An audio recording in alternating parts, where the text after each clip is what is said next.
US election menurut kamu Bitcoin gimana bro? Berarti sekarang conviction kamu Bitcoin 100.000? Iya, Bitcoin 120-an ribu lah. 120-an ribu? Iya. Berarti 2024 atau 2025? 2025 quarter 2 lah. 2025 quarter 2. Iya. Apa conviction kamu mau cicil mata? Anyway kan itu duit kamu juga bro. Itu kalau sampai 1 tahun lagi kamu gak dapet pacar, sehari berapa? 1 juta sehari. 1 juta. Tahun depan kamu gak dapet pacar, 365 juta itu duit bro. Iya.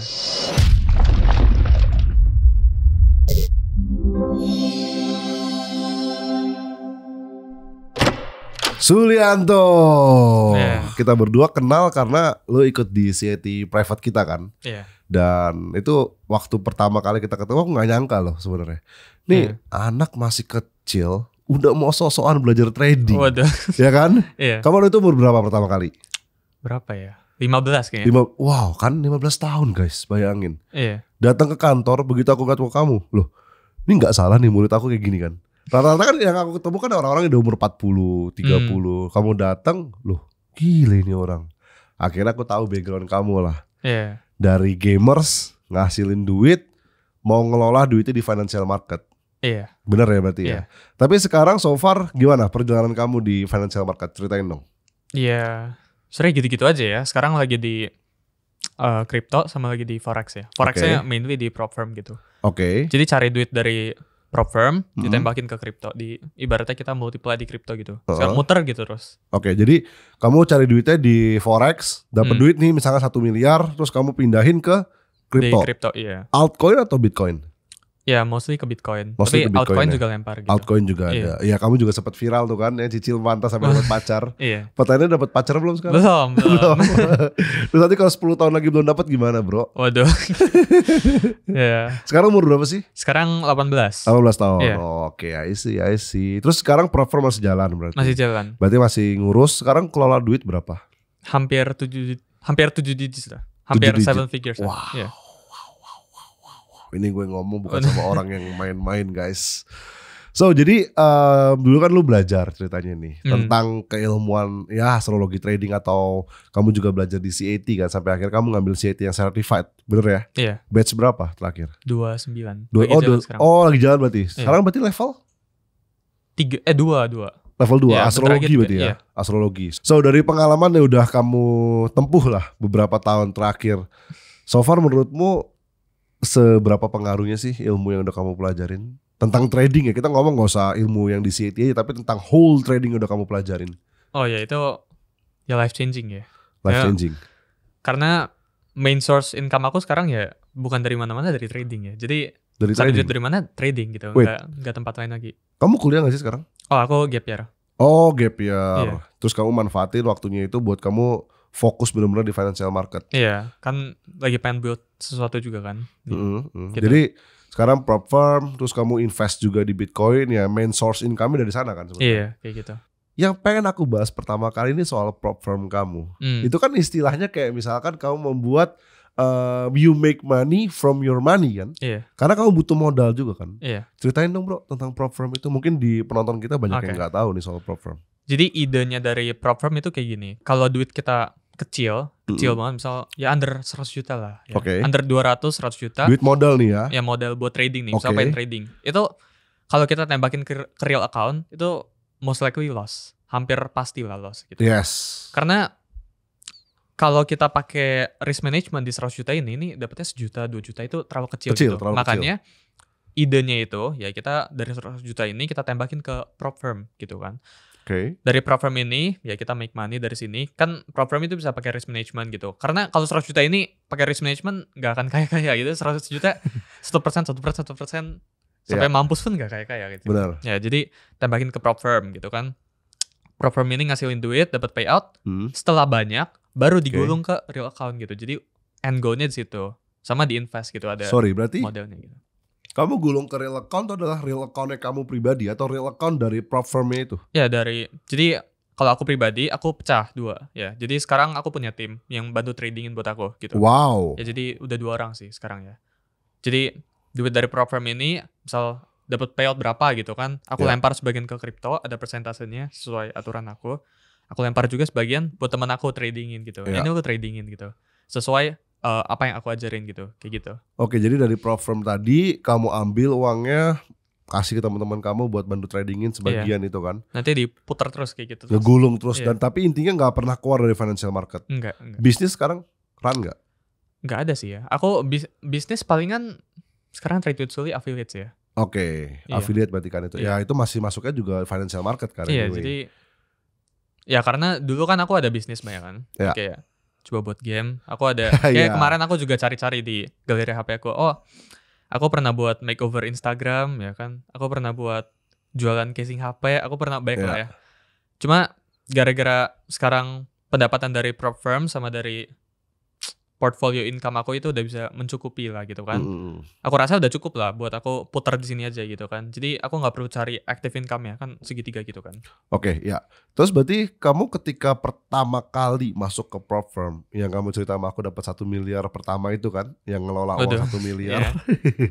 Itu pertama kalinya itu kamu keluarin modal gak sih bro?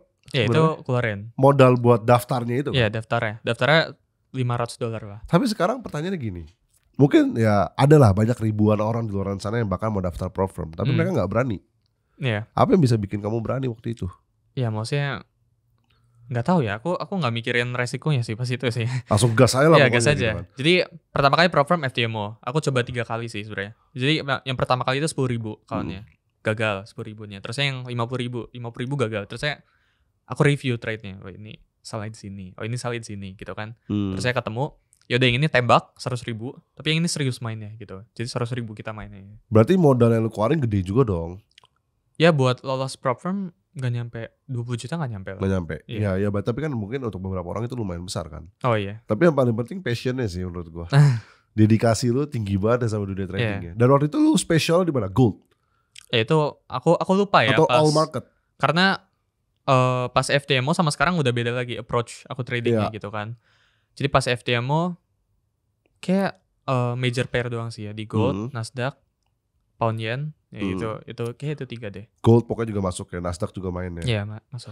Nah ini kan yang menarik teman-teman. Jadi sebenarnya namanya trading itu bagi orang mungkin kita harus spesial di satu hal aja gitu, kayak mungkin gold aja. Ya sebenarnya boleh-boleh aja, sah-sah aja anyway gitu. Tapi kalau misalkan lu bisa mengembangkan hampir ke beberapa pair itu jauh lebih menarik sama seperti yang kamu lakukan. Jadi hampir setiap hari itu selalu ada peluang. Ya maksudnya kalau misal di satu pair doang sebenarnya nggak apa-apa sih kayak di satu pair doang kan. Cuma orang tahan nggak misal di gold ya trading kan opportunity-nya momentumnya kan nggak datang tiap hari kan. Ya kan jadi ya pecah pairnya banyak biar ini di sini ada momentum loh. Jadi kita hampir karena kalau kita nggak ngapa-ngapain setiap hari kita bilangnya kita trader tapi kita nggak ngeklik buy sama sell itu kan. Itu rasanya kayak kita nggak lagi trading padahal ya emang lagi gak ada momentum aja gitu. Gatel pasti gatel tangan. Kayak pengen digaruk tuh padahal garuknya itu harus pakai trading. Terus sekarang berarti kamu ketika trading forex, tadi kamu bilang kamu setelah itu pindahin uangnya ke crypto. Most likely Bitcoin. Iya, 70-80% Bitcoin. Sepercaya apa sih kamu sama Bitcoin? Ya, aku masuk pertama itu 2021 awal. Ya, Oke, berarti masih di 20-30 ribuan ya? Enggak, aku masuknya pas puncaknya. 66 ribu aku masuknya. Jadi itu di puncak kan. Kan dia ngebuat double top. Aku masuk tuh 66 ribu. Gue juga ada tuh bro, Doge. 9 ribu. Ya, jadi di $66.000 aku masuk. Naik nih ke 69 atau berapa gitu kan. Terus aku lihat, wah gila ini cuannya lebih cepat dari saham. Pas itu most aset aku di saham 2021. Sorry, berarti 2021 itu pertama kali begitu kamu selesai dari CAT kan? CAT enggak, yang private aku kan? belum CAT. Itu masih itu belum ya? CAT private kamu tahun berapa ya? 2022 akhir. 2022 akhir ya? Desember. Okay. Gitu kan. Jadi terus aku tembakin ke Bitcoin ya kan. 66 naik ke 69. Wah, ini aset masa depan, pindahin sahamnya, bahkan gitu kan. Alokasinya makin banyak gitu. Terus saya turun gitu kan. Wah, ini chance buat Serok nih. Serok sahamnya pindahin kan. Terus saya kan double top kan. Jadi naik gitu kan. Wah, cuan. Tapi aku nggak TP. Pas itu karena narasinya pas itu Bitcoin ke 100.000 narasinya. Jadi kayak dia retrace bawa langsung jebol atas 100.000 kayak gitu. Tapi nggak nyampe ya. Mentoknya itu di 68 something atau 69.000 something. Terus saya tapi aku nggak TP sama sekali, turun. Jadi pas itu kena drawdown 30-40% dari semuanya. Karena kan awalnya di saham aku berkali-kali kan, aku beggar gitu kan. Terus kayak turun, aduh ini apa gitu kan. Karena pas itu juga ada overconfidence bias kan. Pas itu ada COVID crash itu semuanya turun. terjadi crash gitu tanggal 20-an Maret ya nggak salah. 24 kayaknya. Terusnya semuanya bottom aku beli dari situ. Ya mendekati tanggal itu gitu kan. Dan karena pas itu apapun yang aku beli pasti naik, aku muncul tuh gitu. Wah, ini financial market gampang gitu. Gridnya muncul ya. Jadi kayak pas tembakin ke Bitcoin, wah ini turun 30-40%. Udah cut loss enggak siap. Cut loss gitu. Oh, itu cut loss. Buang. Wow. Terus masih ada history trade-nya gitu kan. Terus saya pas Bitcoin bottom di 16 ribuan, itu aku udah lihat lagi, cuma belum masuk. Mulai average up-nya di 18 ribu, itu aku baru pelajarin. Oh ini Bitcoin tuh buat ini gitu kan. Bitcoin, blockchain dan lain-lain itu kamu mulai pelajarin. Ya, aku pelajarin. Jadi pas itu aku bener-bener ada conviction-nya gitu. Jadi 18 ribu, pas itu di 16 ribu, 18 ribu itu narasinya itu Bitcoin bakalan ke 10 ribu gitu. Tapi aku udah bodo masukin aja gitu kan. Gitu, masukin ke 18 ribu mulai average, 22 masuk, 27 all in gitu kan. All in semua aset taruh Bitcoin gitu. Terus saya kan kali 2, kali 3. Kenapa bisa confidence gitu sih bro? Karena ya apa ya, kebawa narasi aja sih ya. Cuma aku mikirnya pas itu duit aku masih dikit banget. Ya, jadi kan aku aku belajar dari tempat lain, terus aku mikirnya oh ini duit aku masih dikit lah hitungannya, 100-200 juta something lah. 200 ya, pokoknya. Jadi kayak ya udah ini hilang juga nggak bakalan gimana-gimana. Udah masukin aja Bitcoin gitu kan. Ini bukan sesuatu yang bakalan ke nol juga gitu kan. Aku pribadi masih bisa besok makan gitu kan. Ini ke nol pun aku besok bisa makan gitu kan. Jadi ya udahlah gitu. Nah itu kata kunci itu sebenarnya. Kayak mungkin ada sebagian orang yang merasa kayak all in tuh boleh gak sih? Ya boleh-boleh aja sebenarnya, tergantung sama orangnya sendiri kan. Ya maksudnya kalau, tapi bukan misal trading terus all in itu enggak. Tapi kalau itu bahaya. Ya tapi kalau kita ngelakuin di research sama sesuatu, kita convictionnya tinggi, ya apa salahnya gitu kan. Betul, karena yang paling penting researchnya itu. Ya maksudnya kayak kalau kita punya kepercayaan, misal aku punya conviction Bitcoin bakalan ke 100 ribu setahun 2 tahun ke depan, apa yang ngebuat aku gak pengen taruh 60% lebih aset aku ke Bitcoin gitu kan. Kalau aku gak bisa outperform Bitcoin ke 100 ribu double gitu kan. Kayak gitu. Dan makanya yang paling penting itu jangan sampai dengar kata orang aja, tapi benar-benar lu research deep, benar-benar deep gitu. Lu masukin semua kalau bisa manpower yang kamu punya buat nge-research kan kalau bisa. Jadi baru dari situ convictionnya muncul. Berarti sekarang conviction kamu Bitcoin 100 ribu. Iya, Bitcoin 120-an ribu lah. 120-an ribu. Iya. Berarti 2024 atau 2025? 2025 quarter 2 lah. 2025 quarter 2. Wow. Iya. Apa yang bikin kamu se-conviction itu bro? Narasinya apa sih sebenarnya? Aku soalnya for sure jarang ngikutin Bitcoin ya. Aku trade cuma di CFD-nya. Oh iya. Karena cycle-nya emang kayak gitu. 4 tahun sekali. Halving. Iya. Jadi abis halving itu ada 200-an hari. Cycle-nya selalu kayak gitu lah pokoknya. Kalau dicek lah by historical date. Plus apa ya? Secara risk to reward ratio itu bagus banget buat masuk gitu kan. Iya. Gitu. Jadi kenapa enggak gitu udah masuk gitu. Iya, tapi sekarang 6780 ya. 60 ribu juga. Aku nggak cek sih. Iya, sekarang di 60 ribuan di tanggal 14 itu masih worth it Agustus. buat masih worth it kan berarti di 50-60 harusnya masih bisa koreksi dulu tuh. Sekarang menurut tuh sampai berapa koreksi? Harusnya September November mulai rally lah. Mulai rally. Ya November lah, November. Ini kan yang keren kan. Orang kalau bisa udah sampai sebut bulan, tanggal itu pasti keren sih. Kamu dengan dasar apa sebenarnya bisa bilang September, November? Karena September itu ada rate cut kemungkinan besar ya. Jadi suku bunga, Fed ya. Iya, the Fed mau turunin suku bunga kemungkinan besar ya. Kalau kita pakai Fed Watch Tool itu probability buat rate cut-nya udah 100%. Jadi udah hampir gak mungkin lah buat gak di rate cut. Hampir gak mungkin ya. Jadi terusnya narasinya itu beberapa bulan lagi US election ya kan.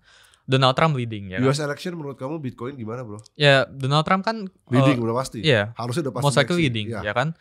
Donald Trump bullish sama Bitcoin. Dia bilang dia pengen pakai Bitcoinnya sebagai US Treasury-nya apa gitu kan. Kalau bisa ngalahin market cap-nya gold kan. Iya. Jadi hampir nggak ada alasan buat turun kan. Institution sudah masuk, BlackRock masuk kan. 11 institution lainnya juga masuk gitu. MicroStrategy masuk. Apa yang ngebuat kita nggak mau gitu? Makronya udah ngedukung nih. Iya. Tinggal teknikalnya aja berarti. Gitu. Karena kan harusnya urutannya dari makro mulai masuk ke fundamental kan kalau sahamnya. Sekarang technically dulu nih kalau Bitcoin ya berarti. Kalau Bitcoin tuh ada fundamental gitu gak sih? Ya palingan ada white paper sih. Kayak yang apa sistem kerjanya gitu-gitu kan white paper itu. Projectnya akan kemana? Tapi kamu baca juga white paper ya? Ya aku baca. Aku ngerti teknologinya gitu. Oke, I see. Terus menurut kamu nih, di luaran sana kan orang-orang ada yang ngerasa bahwa kayak kita kalau di crypto, di Bitcoin itu technical nggak akan works. Menurut kamu gimana? Ya sebenarnya di Bitcoin lebih susah ya by technicalnya ya. Karena lebih banyak smart money-nya yang play di sana gitu. Karena ya kalau market size itu hitungannya masih kecil dibandingkan dengan misal forex kan triliunan per hari kan. Bitcoin berapa gitu. Jadi ya mungkin by technical orang ada yang bilang gak work mungkin gara-gara view dia emang salah aja buat ngelihatnya gitu kan. Tapi apakah technical work ya bekerja aja sih. Man behind the gun kan. Iya. Terus kamu biasanya technical pakainya apa? Chart pattern atau apa? Atau kamu smart money concept? Iya ngelihat ada opportunity-nya tergantung sih ya. Harus liatin chartnya dulu sih kayak gitu ya. Oke, terus time trading kamu masih kepake? Sekarang udah belajar time trading kan F2 ya? Buat hitung ini, bar. Aku kemarin Bitcoin aku dapat bottomnya gara-gara ngitungin time cycles-nya barnya. Seriusan? Iya, terus jadi pas itu aku lagi sharing di satu community. Ya kan, terusnya aku sharing, aku kemarin ada bilang ya, buat yang di Bandung kemarin. Ya, aku datang. Kau bikin gathering gitu? Oh bukan, meet up lah. Oh meet up, Community di Bandung. Aku bilang tanggal 8 sampai 10, Bitcoin bottom terusnya up gitu kan.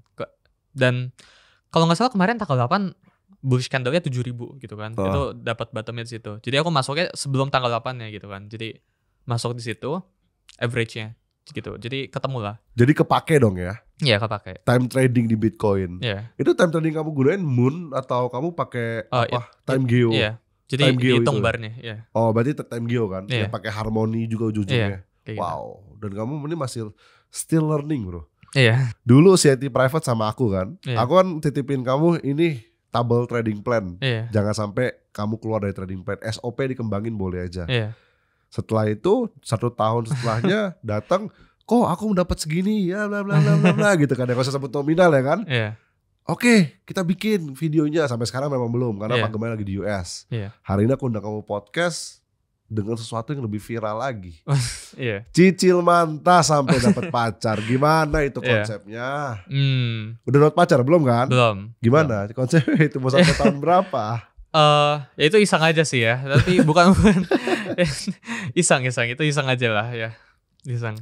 Tapi apa conviction kamu mau cicil manta? Anyway kan itu duit kamu juga bro. Itu kalau sampai 1 tahun lagi kamu gak dapat pacar sehari berapa? 1 juta sehari. 1 juta. Tahun depan kamu gak dapat pacar 365 juta itu duit bro. Iya.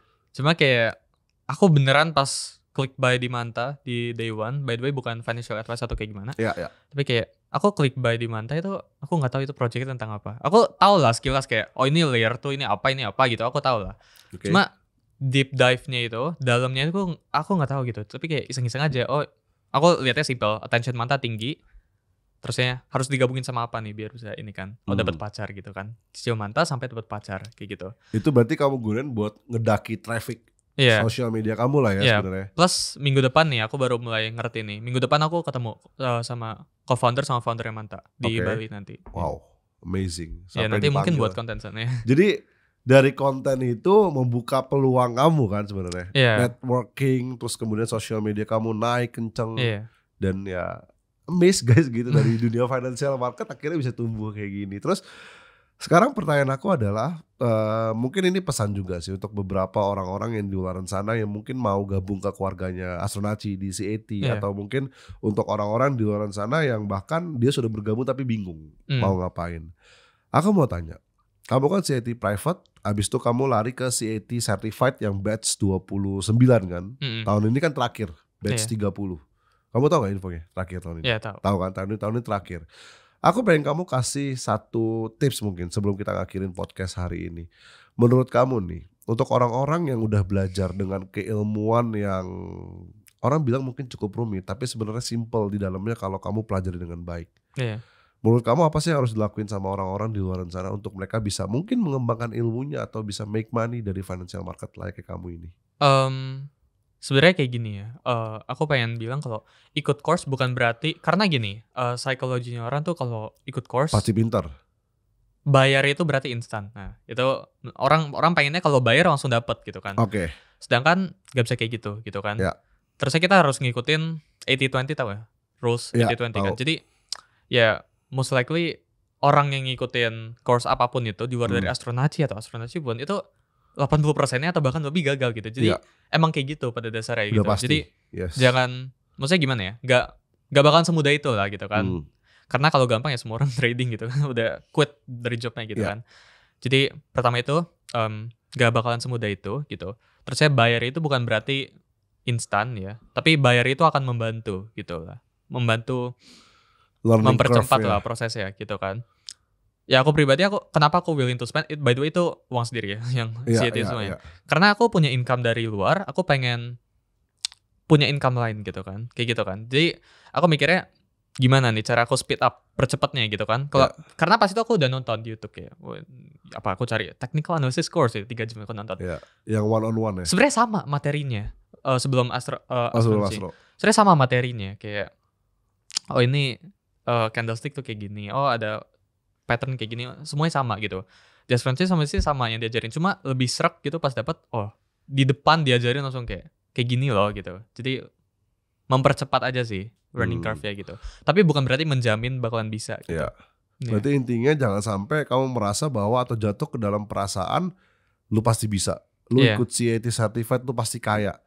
Padahal gak boleh gitu. Tapi lu harus ngebangun mindset atau ngebangun progress kamu lebih keras lagi, lebih harder lagi. Mungkin praktek lebih sering ya kan? Oke, so harapan kamu. Ini timestamp ya, 14 Agustus 2024. Harapan kamu nih 5 tahun ke depan setelah sekian banyak pengalaman yang udah kamu terima di dunia trading, uang yang udah kamu capai di dunia trading. Harapan kamu 5 tahun lagi kamu bisa jadi orang kayak gimana sih? Wah 5 tahun forecastnya kejauhan ya. Berapa tahun? Karena 2 tahun ke depan aku ada forecast aku minimal dapat net worth aku 1 juta US dollar. Cuma ya 5 tahun belum dipikirin ya. Oke, berarti tapi 2 tahun lah ya, itu 2 tahun. 1 juta US dollar. Apapun itu caranya.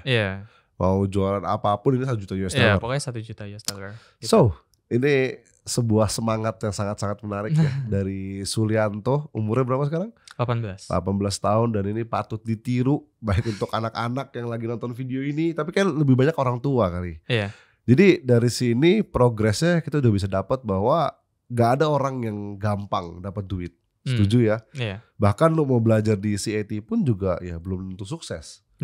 Tapi at least CAT itu bisa jadi jembatannya kamu untuk belajar lebih dalam lagi, lebih ngerti lagi tentang financial market sampai akhirnya bisa make money dari financial market. Dan make money from money pun juga teori diterapkan sama dia di prop firm, ya kan? Sampai akhirnya bisa mengelola sekian banyak digit angka yang kita mungkin nggak even tahu gitu tentang angka itu berapa. So Sulianto, thank you so much. Tadi timestampnya 2 tahun lagi kita ketemu 1 juta US dollar ya. Bener ya? Sip. Thank you so much bro. Kalau lu udah belajar trading tapi masih rugi terus, coba jangan di skip masukan dari gue ini. Lu tahu nggak, trading itu nggak peduli profesi atau usia lu. Bahkan ketika lu nonton ini, lu pasti berpikir trading itu nggak bisa untung dan belajar trading nggak ada gunanya. Tapi setelah 12 tahun berjalan, CAT Certified membuktikan untuk calon trader yang masih pemula dan mau belajar jadi kayak Pak Gema, akhirnya bisa sukses dengan jalannya masing-masing. Dan ini semua karena tipsnya, kalau lu mau belajar sampai akhirnya punya skill yang terbukti bisa menghasilkan uang bagi lu butuh kelas yang interaktif dan coachnya yang bisa nuntun lu langsung praktekin metode trading yang udah lu pelajari. Alhasil, ribuan siswa dari CAT Certified terbukti nyata. Ada yang jadi analis profesional, trader dengan modal kecil jadi besar, sampai fund manager yang mengelola uang miliaran rupiah. Nah, masalahnya, lu mau nggak beraniin diri lu untuk belajar di CAT Certified dan mengubah trading lu jadi lebih baik lagi? Kalau lu penasaran kelas CAT Certified yang terakhir itu gimana, langsung aja WhatsApp ke nomor ini.